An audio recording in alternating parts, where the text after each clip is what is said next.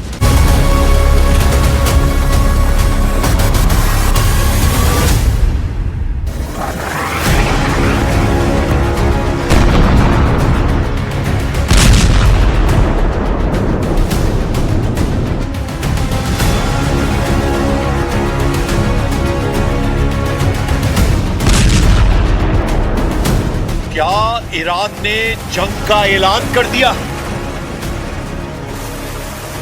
क्या middle east में जंग की भट्टी बारूद से जलने लगी है?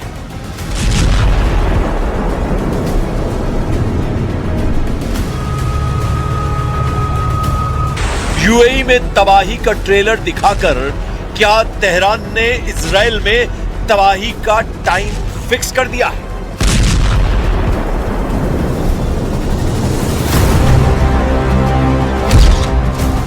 यूएई पर हमला ट्रेलर, तेल अवीव में फटेगा टाइम बम।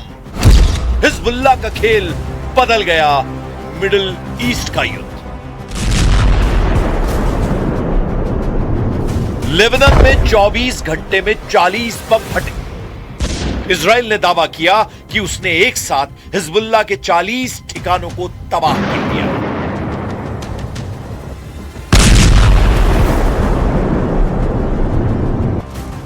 आईडीएफ अब तक हिजबुल्लाह के 150 से ज्यादा ठिकानों पर अटैक कर चुका है।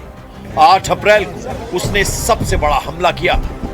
10 मिनट में 100 से ज्यादा स्ट्राइक की। 27 अप्रैल को आईडीएफ ने पूर्वी लेबनान में, बेका वैली और दक्षिणी लेबनान में, बिन जेबिल में हिजबुल्लाह के इंफ्रास्ट्रक्चर को निशाना बनाया। 2.5 साल जंग लड़ने के बाद भी इजराइल के हाथ खाली हैं। क्या हिजबुल्लाह का हथियार छीन पाए नेतन्याहू? क्या दक्षिणी लेबनान पर कब्जा कर पाए नेतन्याहू? क्या तेहरान को डरा पाए नेतन्याहू? इजराइल के सेना का दावा है कि अक्टूबर 2023 से अब तक उसने हिजबुल्लाह के 3,500 से ज्यादा ठिकानों पर हमले किए हैं। 1,000 से ज्यादा ऑपरेशन को अंजाम दे चुका है, जिसमें 800 से ज्यादा तो सिर्फ एयर स्ट्राइक है। सैकड़ों हिजबुल्लाह कमांडर्स को मार चुका है। उनकी मिसाइल और रॉकेट क्षमता को 80% खत्म कर चुका है। लेकिन पिछले हफ्ते ही हिजबुल्लाह ने इजराइल की सेना को चौंका दिया। हिजबुल्लाह के ड्रोन अटैक से आईडीएफ की बटालियन हक्का बक्का रह गई। इजरायली सेना की यूनिट में अफरा तफरी मच गई।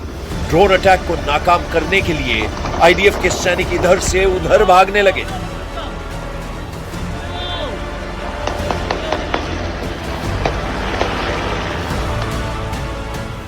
तो क्या नेतन्याहू यूएस ईरान तनाव के बीच अपने लिए वक्त खरीद रहे हैं? हॉर्मुज की उलझन के बीच हिजबुल्लाह को खत्म करने की स्क्रिप्ट लिख चुके हैं? और क्या तेहरान ने नेतन्याहू का मिशन फेल कर दिया है?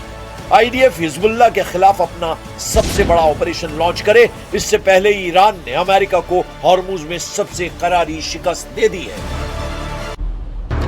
तो ईरान की यह चेतावनी किसे है? तेहरान की सेजल मिसाइल कहां गिरेगी? परमाणु बम के बराबर तबाही किस शहर में होगी? क्या यह मिसाइल इजराइल की राजधानी यरूशलेम में फटेगी? क्या पहले की ही तरह तेहरान फिर इस मिसाइल से तेल अवीव को टारगेट करेगा ताकि इजराइल को सबसे बड़ी चोट दे सके? या इजराइल के सबसे बड़े बंदर वाले शहर हाइफा में फटेगा?